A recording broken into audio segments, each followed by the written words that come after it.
Bismillahirrahmanirrahim. Assalamualaikum warahmatullahi wabarakatuh. Welcome back to my channel Jamal Official Vlog. Kali ini saya akan membahas peraturan baru pinjol legal sita aset nasabah. Bisa menyita aset nasabah, aturan baru dari pinjol legal. Simak aja deh videonya. Jangan pernah takut oleh ancaman dan teror dari DC pinjaman online.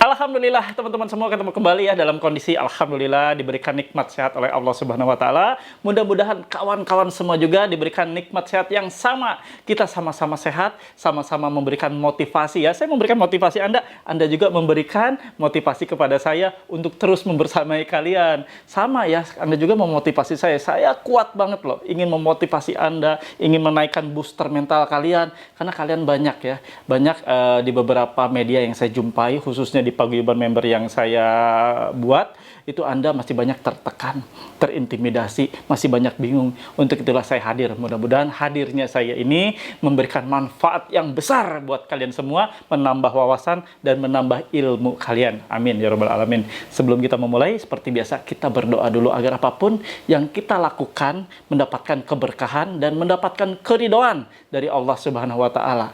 Yuk kita mulai berdoa.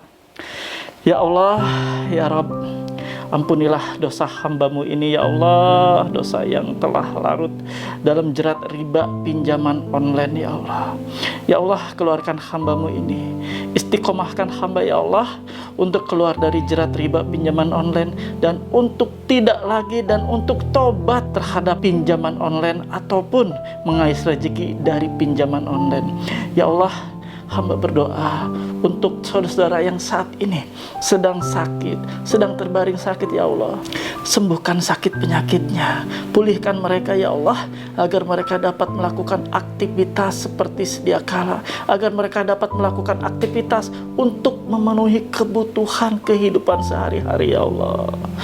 Ya Allah, hamba juga berdoa untuk saudara-saudara yang saat ini mendapatkan musibah, di PHK dari tempat pekerjaannya, belum mendapatkan pekerjaan. Berikan mereka pekerjaan yang terbaik ya Allah. Berikan mereka pekerjaan yang Kau kehendaki dan Kau ridhoi ya Allah.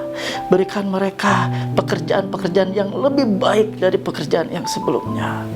Kami juga berdoa untuk saudara-saudara kami yang saat ini rumah tangganya di ujung tanduk kehancuran ya Allah. Berikan mereka solusi-solusi yang terbaik dari-Mu. Rekatkan hubungan mereka ya Allah, harmoniskan kembali. Jadikan kembali mereka keluarga yang sakinah, mawadah, warahmah, dan selesaikan semua problem hutang piutang pinjaman online yang saat ini menerpa kehidupan mereka.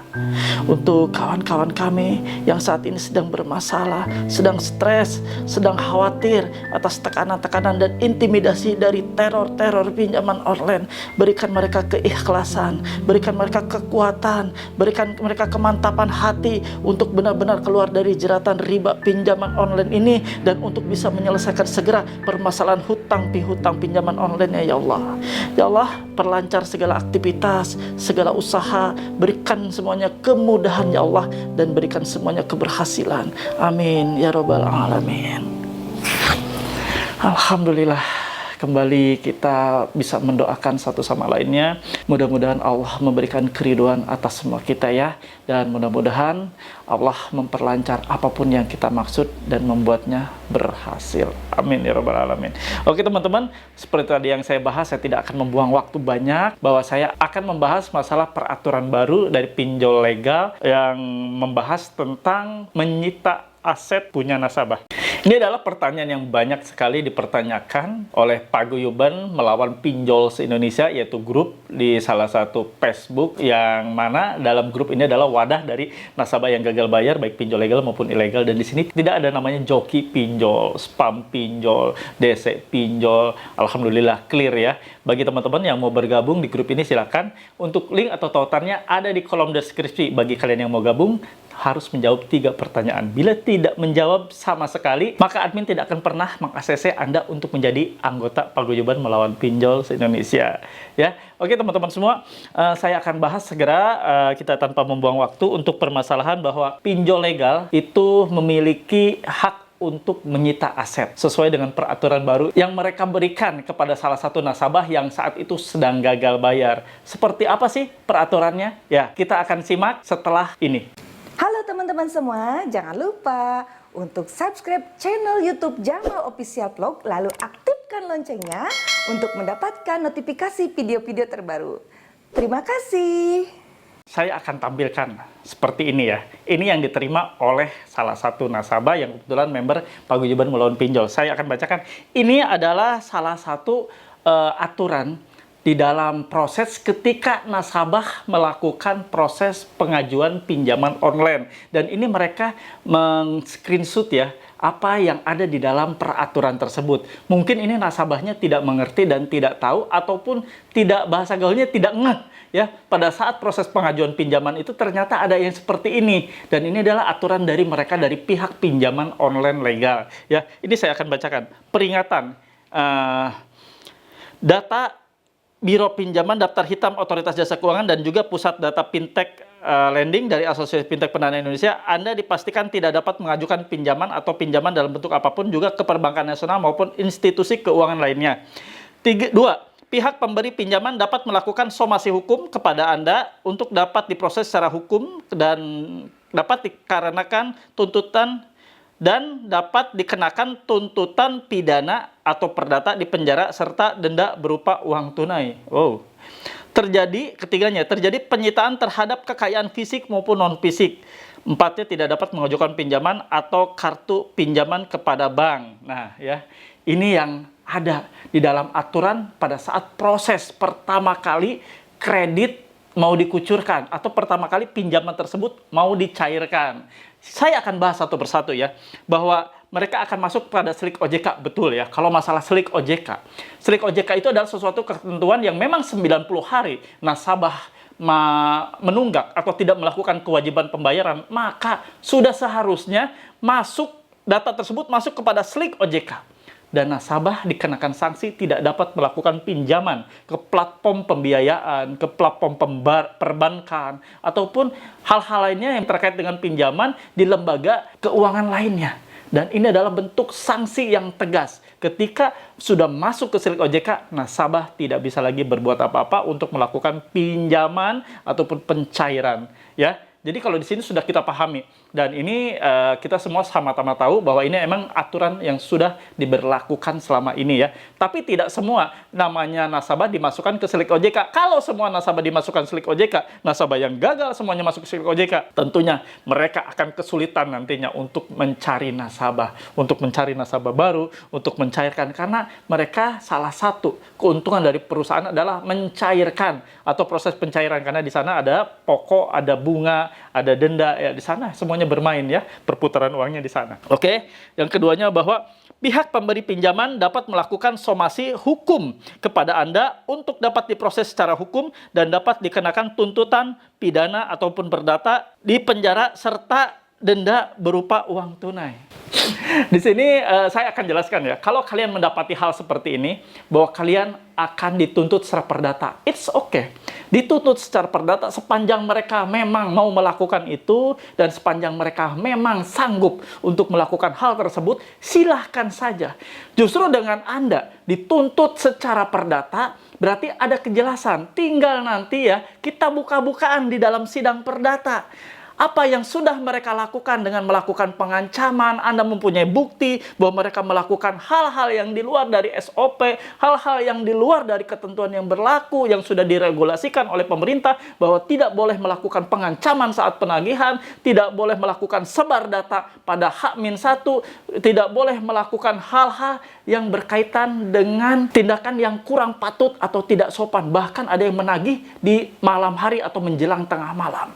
Anda bisa buka-buka di sana. Lebih senang kan kalau misalnya di sidang. Sudah gitu Anda juga bisa melakukan pengajuan ke Pak Hakim. Pak Hakim, saya tidak bisa berbuat banyak. Saya tidak bisa melakukan pembayaran secara full. Saya hanya sanggup sebulan 50.000. Selesai sudah. Gigit jari yang namanya pinjaman online, karena sudah capek-capek biaya yang dikeluarkan pada saat pendaftaran gugatan yang mahal, ya, terus lalu biaya-biaya yang timbul pada saat proses perkara perdataannya berjalan dibayar juga oleh pinjaman online, belum lagi akomodasi bolak-balik, ya, karena apa, tuntutan yang dilakukan secara perdata itu harus, ya, sesuai dengan domisili dari si tergugat, berarti dari si nasabah. Kalau Anda tinggal di Sukabumi, Anda tinggal di Garut, bolak-balik mereka Jakarta Garut, Jakarta Sukabumi, capek kan? Makanya hal tersebut sangat minim terjadi dan tidak mungkin terjadi karena hal-hal seperti tadi, biaya tinggi saat pendaftaran, biaya-biaya yang lain yang timbul pada saat proses perkara berjalan, lalu biaya akomodasi juga, ya. Jadi kalian tidak usah takut. Terus di sini dia bilang bahwa akan melakukan tuntutan secara pidana, akan dipenjara. Apanya dipenjara? Sesuai dengan Undang-Undang Nomor 39 tahun 1999 tentang hak asasi manusia, di pasal 19 ayat 2 berbunyi bahwa tidak ada seorang pun boleh dipidana penjara karena putusan pengadilan atas kelalaian kewajiban membayar hutang piutang. Nah, jelaskan bahwa yang tidak membayar hutang piutang dijamin oleh negara dengan Undang-Undang Nomor 39 tahun 99 di pasal 19 ayat 2. Clear kan?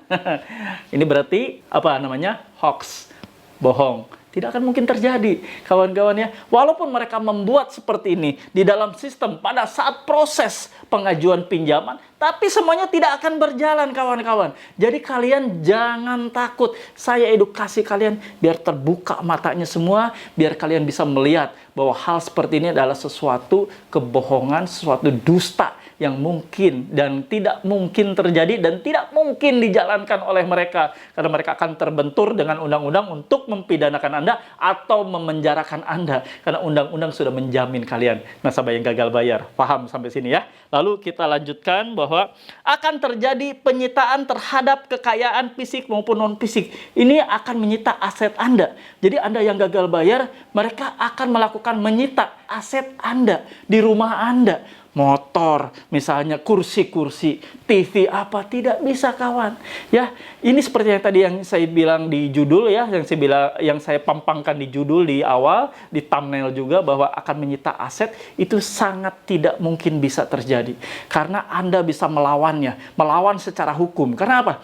Menyita aset itu melampirkan putusan dari pengadilan, putusan dari hakim bahwa barang tersebut disita atas kelalaian Anda membayar kewajiban utang piutang. Anda belum menjalani sidang perdata. Lalu apa yang disita? Proses sita tersebut kalau Anda digugat oleh mereka, lalu Anda hadir dalam persidangan, lalu pihak perusahaan ngotot, saya minta dikembalikan uang.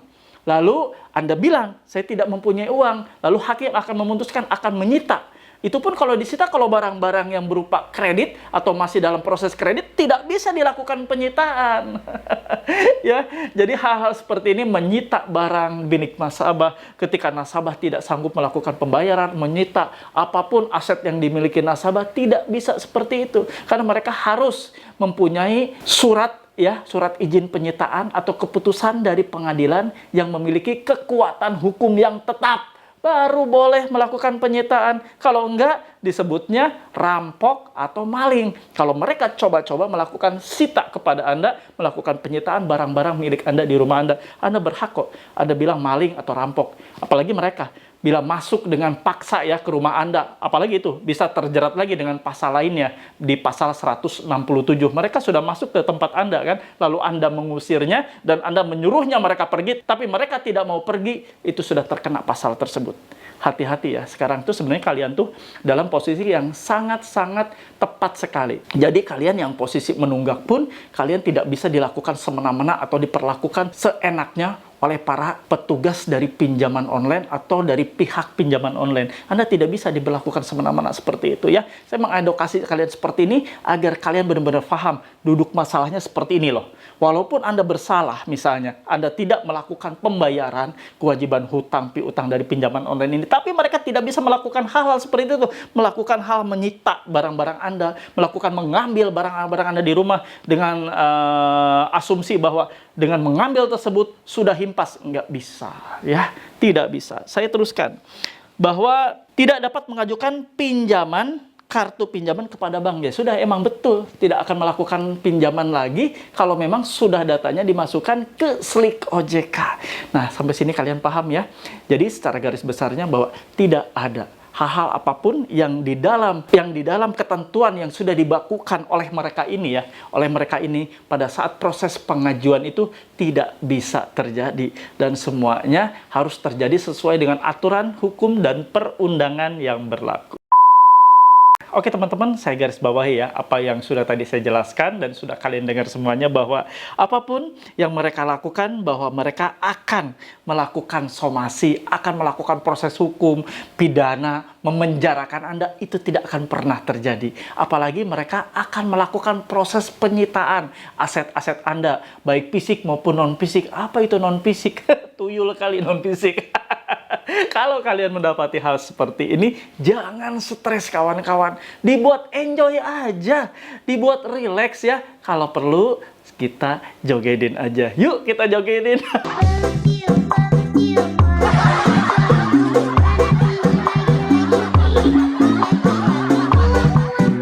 Oke teman-teman semua, saya bantu Anda untuk relax. Saya benar-benar ingin menikmati ketika saya memberikan motivasi kepada kalian semua. Saya enjoy, Anda juga enjoy. Jadi kita relax ya pikiran. Jangan pernah stres hanya karena gara pinjaman online. Jangan stres oleh tingkah laku para desa-desa pinjaman online. Itu semua udah nggak level kalau kalian masih masuk pikiran ketika diancam, diintimidasi, bahkan ditakuti seperti ini ya. Ditakutin seperti ini ya nggak usah takut.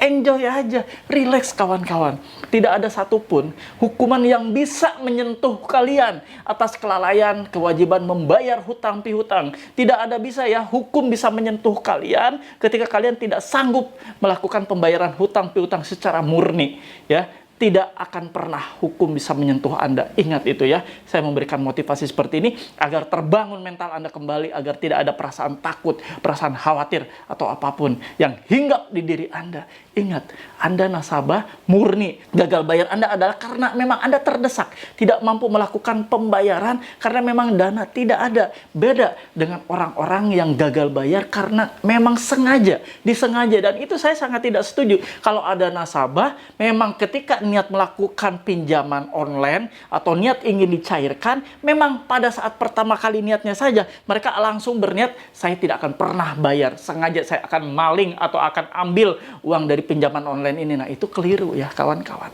Keliru. Karena pada saat Anda mengambil tentunya ada kebutuhan tertentu yang ingin Anda selesaikan. Lalu ketika Anda mau membayar, uang tersebut memang dibutuhkan untuk alokasi di biaya-biaya lain yang memang Anda lebih butuhkan.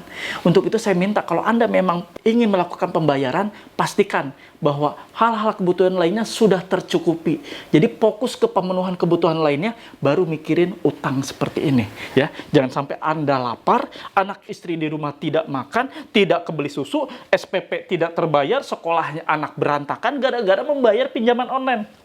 Jangan lakukan itu ya. Ingat, apapun yang terjadi, Anda gagal bayar sekalipun, hukum tidak akan pernah menyentuh Anda. Bagi yang gagal bayar murni ya, benar-benar lalai membayar kewajiban pembayarannya karena memang kebutuhan terdesak. Ingat, hukum tidak akan pernah bisa menyentuh kalian. Oke? Teman-teman, sampai sini saja apa yang saya sajikan. Mudah-mudahan ini menjadikan motivasi buat kalian. Mudah-mudahan yang saya sampaikan juga bisa menghibur kalian dengan joget-joget saya. Dan mudah-mudahan kalian bisa memahami ini dan menambah wawasan buat kalian dan menambah ilmu buat kalian semua. Amin ya rabbal alamin. Yuk, kita tutup dengan doa. Mudah-mudahan apa yang sudah kita lihat ini menjadikan keberkahan buat kita semua dan menjadikan manfaat buat kalian. Amin ya rabbal alamin. Yuk, kita berdoa. Ya Allah, ya Rabb, Ampuni dosa-dosa hamba-Mu ini ya Allah. Hamba yang sudah berkali-kali berdosa dan berkali-kali juga meminta ampun ya Rabb. Ampuni hamba-Mu ini. Ampuni dosa ibu bapak kami ya Allah. Ya Allah, ringankanlah penderitaan kami, ringankanlah seluruh masalah-masalah kami ya Allah. Berikan kami jalan keluar yang terbaik. Tuntun kami ya Allah. Jauhkan kami dari rezeki-rezeki yang haram. Dekatkan kami dari rezeki-rezeki-Mu yang halal ya Allah. Berikan semuanya kemudahan atas ikhtiar-ikhtiar yang kami lakukan. Berikan semuanya kelancaran atas usaha dan pekerjaan yang kami jalani ya Allah. Dan berikan semuanya keberhasilan. Amin ya Rabbal Alamin. Alhamdulillah, usai sudah ya saya menemani kalian. Tapi kalian support saya dong. Saya minta tolong kalian support saya agar saya tetap bisa membersamai kalian, agar saya juga bisa terus bersama kalian dan channel ini terus berkembang untuk di masa yang akan datang menjangkau kawan-kawan kita lainnya yang terpuruk dan yang stres akibat gagal bayar pinjaman online ini dengan cara kalian subscribe channel Jamal Official Vlog, lalu diaktifkan loncengnya agar setiap video yang terbaru yang saya upload setiap harinya 2 video, kalian mendapatkan notifikasi di handphone kalian masing-masing. Dan mudah-mudahan kalian juga bisa melakukan share ke berbagai media sosialmu agar video ini lebih jauh lagi menjangkau mereka ya. Oke teman-teman, terima kasih untuk para subscriber. Salam hormat dari saya, dan saya berdoa buat Anda para subscriber yang saat ini sedang bermasalah dengan keuangan. Mudah-mudahan Allah berikan rezeki yang terbaik, Allah berikan rezeki yang bertubi-tubi kepada Anda setiap harinya, dan Allah menjaga Anda dari malapetaka sepanjang hari. Amin ya Rabbal Alamin. Oke teman-teman semua, terima kasih, sampai ketemu episode selanjutnya. Mudah-mudahan Anda tetap sehat selalu. Setiap ketemu dengan saya wajib sehat ya, insya Allah. Oke, sampai ketemu. Wabillahi taufiq wa hidayah. Wassalamualaikum warahmatullahi wabarakatuh. Bravo!